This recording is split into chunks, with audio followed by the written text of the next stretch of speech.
This is what happens when a crackhead pulls out in front of you. You can see the damage there. Pissed me off, and boy, destroyed my hood pretty good. But we're gonna fix it. We're gonna fix it. Learn my lesson about not carrying collision. And here we go. Fortunately, I have a donor truck, and I just got done robbing all the parts that I needed off of it. It's pretty ugly.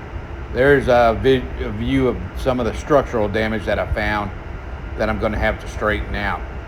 And it's a mess, and I got it all tore apart, and I'm doing this little video log type thing to... Okay, here's this menagerie all torn down.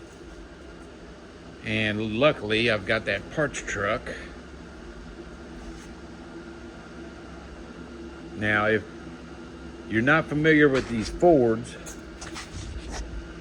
these things, your radiator mounts are actually hexed. The bolt comes up all the way through, and then you bolt or nut the radiator support to that. And then, yay, they're welded into the apron. Isn't that awesome?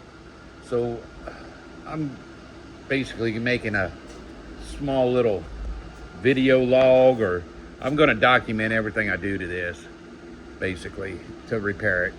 Now, preliminary measurements, what I'm doing is I'm measuring off this bolt here to get a good baseline, because this side wasn't damaged. So I'm measuring this bolt here across in an X.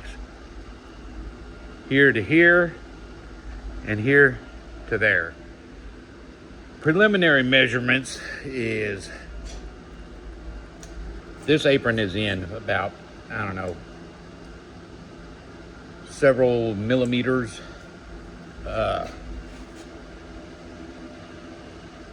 What I'm using is, sorry, I had to figure out where the hell I put it because I have weaponized autism. I use a tape measure that measures in millimeters. So, god damn it. 10 millimeter increments, in other words, centimeters.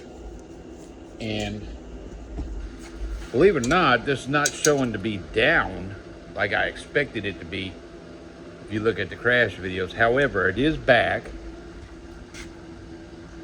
wrinkled there, and wrinkled here. So I'm gonna find some way to get hold of this and push it that way. All I'm using is a porta power.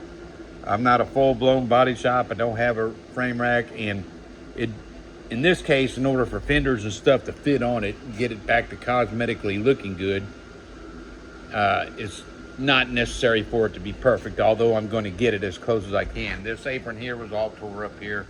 We're just going to hammer and dolly that and put it back into shape. And I'll give you an example here.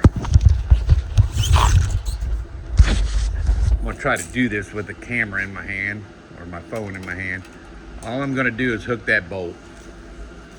And if it will allow me, yeah, the washer hose is gonna be in the way, so I've gotta go inside that. Let me go inside that washer hose. And I am at,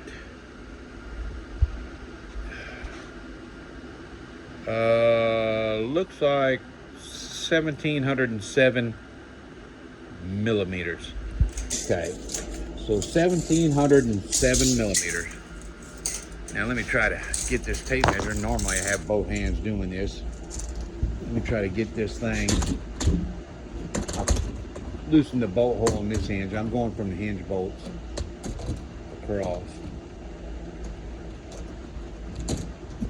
All right, I'll be back. Well, I had it hooked. Do this again. And this is just a baseline. It's better to do this with a metric tape measure as opposed to a standard. You'll get your measurements closer. So I said 1,707. That shows 1,769 to the center of that bolt. So I need to go. Let's see, from my car classes, I remember you have a 3 millimeter tolerance. So it shows it's kind of in You would think it's in that way uh, by measuring, but given the crinkles I have down here, I think it's more back. So if I could stretch this out a little bit, and I'm going to pour the power from the body mount there to the apron right here and just try to push that. Now height wise, let's get the tape measure going again. Height wise,